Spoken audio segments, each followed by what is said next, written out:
you receive 3 contractor quotations. The first is 12 pages long. Then the second one includes several long attachments. Then the third has the lowest total amount and fits comfortably within your budget. The third quotation can feel like the obvious choice. Then construction begins. That's when permit costs appear. Then the temporary facility becomes an owner's expense. Then the excavation requires additional work. Then the tiles you expected are outside the computed allowance. Then the hauling and cleanup are billed separately. The quotation you thought was the lowest suddenly starts growing. Hi, I'm Architect Pia, a licensed architect in the Philippines. In this video, I'll show you 7 cost items that may be missing or unclear in a contractor's quote, plus the questions you should ask before choosing the lowest bid. These examples are general. Actual inclusions depend on the drawings, specifications, site conditions, contract, and your contractor's proposal. Imagine you're a couple preparing to build your first home. You receive 2 quotations for the same project. The lowest proposal is several pages shorter. And when you check the proposal carefully, it contains a total amount and broad work categories. On the other hand, the higher proposal includes more detailed, complete specifications, clear exclusions, allowances, and itemized responsibilities. You will assume that the lower contractor simply charges less. And once the scopes are reviewed, the 2 contractors are actually pricing different packages of work. In this video, let's examine the cost categories that deserve closer attention. Cost 1, permits, clearances, and required documentation. A quotation may cover construction labor and materials, while leaving permit fees, processing expenses, testing, printing, or other required submissions to the owner. Imagine you are a homeowner who believes that a contract amount that covered the entire pre-construction process. After signing, you learn that several permit and documentation expenses must be handled separately. The construction budget now needs an additional category before site work can proceed. So make sure to review which permits and clearances are included in the quote. Ask who will prepare and submit the requirements. Confirm who pays the permit fees. Don't forget to check whether printing, signing, testing, and processing expenses appear in the contractor's proposal, because requirements vary depending on the project's location. So the responsibilities need to be written clearly. A line such as permits by owner deserves further explanation. Ask for a list showing the documents, tasks, fees, and submissions that remain under the owner's responsibility. In our own practice, under the design build by administration, permits are usually paid by the owner. And we endorse a third-party liaison who will help them process the permits on their behalf. Here in the Philippines, most contractors would include the permit processing and fees in their proposal. Cost 2, site preparation and unexpected ground conditions. The quotation may assume that the site is clear, accessible, level, and ready for construction. But actual conditions may require additional work.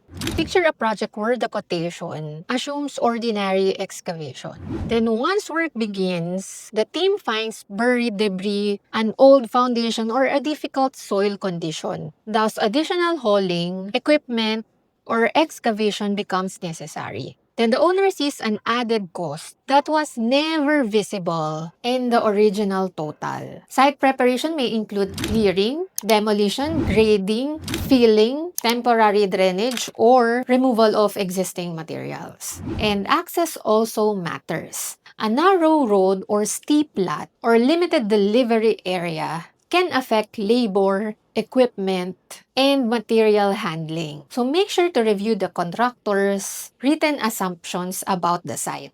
because the available site information should be shared with the contractor before pricing so the quotation reflects the known condition as accurately as possible. Cost 3. Temporary site facilities and construction utilities. The third category covers the temporary needs of the construction site because workers need access to water, electricity, sanitation, storage, safety provisions, and protected areas for the materials and tools. Imagine you're an owner who assumes that the contractor will handle all temporary site needs. When the project begins, the owner is asked to arrange temporary power connection, pay monthly water use, and provide a secure storage area. Each item appears manageable at the beginning, but together, they create a noticeable addition to the budget and also time demanded to you as the client. Temporary requirements may also include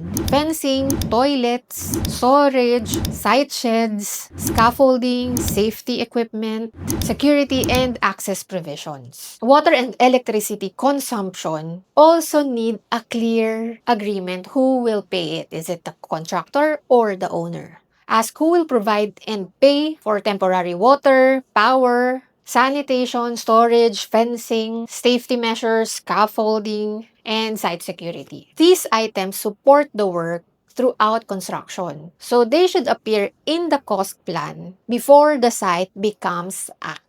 Cost 4. Finish allowances that do not match the owner's expectations. The fourth category is the allowance for the finishes, fixtures, and equipment. A quotation may include tiles, lighting, sanitary fixtures, doors, cabinets, or hardwares at a value below the owner's expected selection. Imagine you are a homeowner who reads floor tiles included in the quotation. During selection, you discover that the allowance covers a basic tile at a lower price point. And this also often happens with developers, where they would only cover the cheapest option without showing actual tile sample and actual specification. That's why the tile saved in the owner's reference images cost more. The preferred size may also require a different installation approach. The quoted item was included, but the preferred selection exceeded the allowance.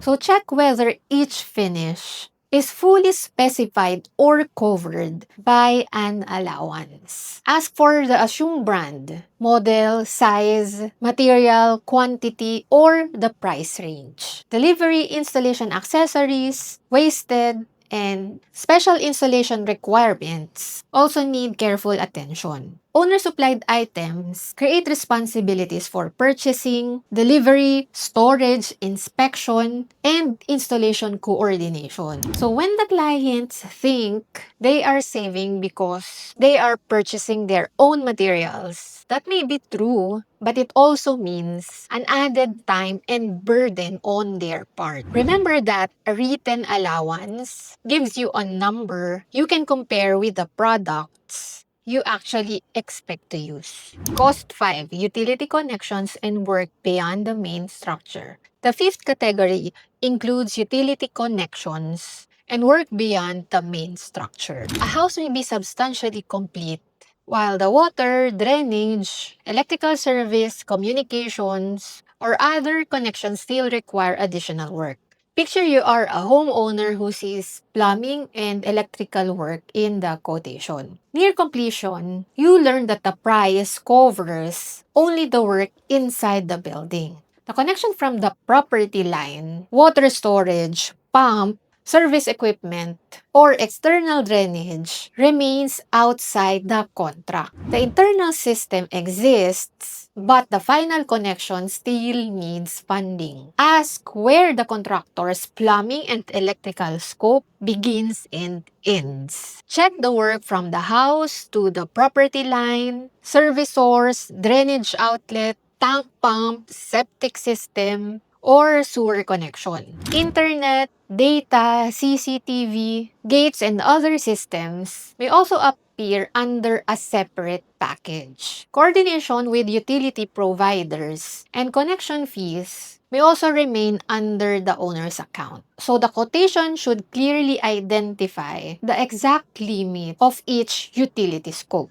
Cost 6. Hauling, cleanup, testing, and turnover requirements. The sixth category covers the work that happens around completion. Construction produces debris, packaging, excess materials, dust, and temporary installations that need to be removed. Systems may also require testing, adjustment, and documentation before turnover. Imagine your family moving into the house. The rooms are complete, but construction dust remains inside the cabinets. Packaging and broken materials still remain on the site, and several fixtures still need adjustment. As the owner, you assume that the final cleanup and turnover preparation was included in the quote. However, the quotation did not describe those tasks clearly. So make sure to ask what the contractor will remove, clean, test, adjust, and submit before completion. Review debris hauling,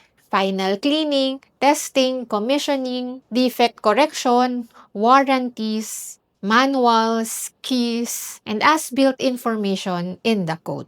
The temporary facilities should also be removed and the site should be left in the agreed condition. The word turnover needs a clear list of deliverables behind it. Cost 7. Changes, price adjustments, and scope gaps. The seventh category is the cost of changes and unclear scope. Even a detailed project can experience revisions, owner upgrades, quantity changes, or site conditions that require additional work. The contract should explain how these costs will be documented and approved. Picture you are an owner making several changes during construction. A window becomes wider, the kitchen layout changes, more outlets are added, or a tile selection is upgraded. Each decision feels manageable, but at the end of the month, the accumulated variation is much larger than expected because the total impact was never summarized before the work proceeded. So make sure to clarify how variation orders are priced. Ask who can authorize additional work, and make sure to require a written scope, cost, and approval before major changes proceed. And don't forget to review how material price adjustments are handled and check whether quantities are fixed, estimated, or subject to measurement. Conflict between drawings, specifications, and the quotations should also be addressed before construction. A contingency helps the owner prepare for legitimate changes and unforeseen conditions. The variation process gives both parties a record of how each decision affects the remaining budget. Now let's return to comparing quotations. Once the scopes are aligned, you discover that the lower quote includes fewer permit-related costs, limited site preparation, basic finish allowances, and several owner-supplied items. On the other hand, the higher quote covers more of the work required for completion. Now, when you compare the proposal using these categories, before choosing the lowest contractor quote, place the proposals side by side. Check the drawings and specifications used for pricing. Review every exclusion. Identify owner-supplied items, confirm the finish allowances, clarify site preparation, temporary facilities, hauling, testing, turnover, and variation procedures. Then add the excluded costs to your working budget. That process gives you a more realistic comparison than the final quotation amount alone. If you're still aligning your project size, finish level, timeline, and available budget, the build cost readiness check can help you establish a clear starting point before requesting or evaluating contractor quotations. You can find the details through the link in the description. And leave a comment with a part of a contractor quotation you find the hardest to understand. Is it the inclusions, exclusions, allowances, payment terms, or variations? And don't forget to like and subscribe for more practical guidance from a licensed architect before you start building.